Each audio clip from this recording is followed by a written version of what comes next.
focus on the systemic issues that enable that kind of thing to happen. We would like to know what happened to the child of 10 years when she went to the clinic, maybe taken by the mother or the sister or whoever. Was there a probing, a drilling down to find out who impregnated this 10-year-old child? I must say, Ngoma-Diseko, the circumstances do vary case by case. And we'll talk about the instances where the male who impregnated the young girl is an adult. But what about situations where it's children having sex with each other, where a 15-year-old is impregnated by another 15-year-old? How rife are those occurrences, and what can be done in order to reduce the likelihood of those instances occurring? There are cases, of course, where that would be between the 15-year-olds. There are cases like that. But I guess my focus is on the older ones because it goes with this scourge of gender-based violence that we find ourselves in. But also 2 15-year-olds who get involved in that, it's a situation where there's got to be some kind of educating the children, talking about these things that we find to be taboo, because we are so afraid to talk to our children about sex and the consequences of sex. So that is not a common practice that we have.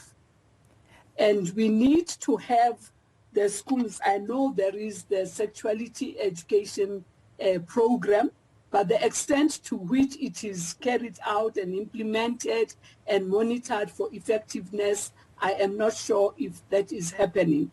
But I do know that there is that kind of a program at schools, and there's also the life skills program.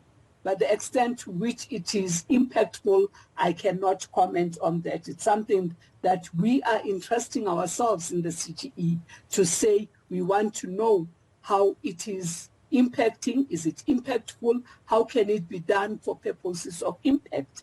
Because this pregnancy is not acceptable for the child, for the society, for the country, for everybody. I mean, what you're pointing to there is a statement that was made by Dr. Omar of the Teddy Bear Clinic, who was saying it's so important to educate the young girls and the young boys on the actual consequences of intercourse and the consequences of a pregnancy, beyond just the written down word, for them to somehow have that experience made tangible for them and how it will affect their lives moving forward. But I'd like to talk about the incidence of relationships between teachers and children and learners, and sexual relationships specifically. There's been found to be a prevalence of men, teachers, actually sexually assaulting and violating younger girls. Talk to us about that and how to best mitigate the occurrence of such. Yes, that is something that we found. One of the things that we do in the Commission for Gender Equality is to have transformation hearings. And we did get a report from the Department of Basic Education about the problem of teacher predators who actually engage in sexual activities with children. And that there are no words to condemn that. And I do know that the department they can talk to that, but I do know that it is a matter of concern to them. But one of the problems that we found was that, and this is related to the inequality and the poverty that we talk about so often, and sometimes without really being very mindful, because in some instances we have been told in the hearings that sometimes when a teenager falls pregnant by a teacher, the teacher pays the so-called damages. It's so ironical that it's called damages. The so-called damages and undertakes to support. And because of the prevalence of poverty in that family, the mother warms up to the idea, and very often these are single parent families where there is indigency, there is no money, there is no work, etc., etc., and the child comes. The sex may have been transactional, it may have been rape, it may have been agreed to, but the end product being the pregnancy. And when it shows, there is negotiation. Teacher says, we will pay, don't push for a case, etc., etc., and that gets swept under the carpet. And the same teacher will impregnate another child and another child and another child, and continues. While the girl child drops out of school because of pregnancy, the teacher continues to earn, to work, to have a family, and his children are protected. Whereas that other one, it becomes a vicious cycle of poverty. That has got to be broken.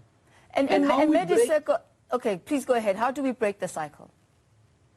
And how we break it is to really pull together the different stakeholders, the Department of Education, the police, the NPA, to engage and say, this is a problem, it's got to be addressed, and we have to find a way of mitigating the circumstances which make a mother to say, okay, I will accept 5,000 rands and then ongoing support for the baby because I can't support the child, you see.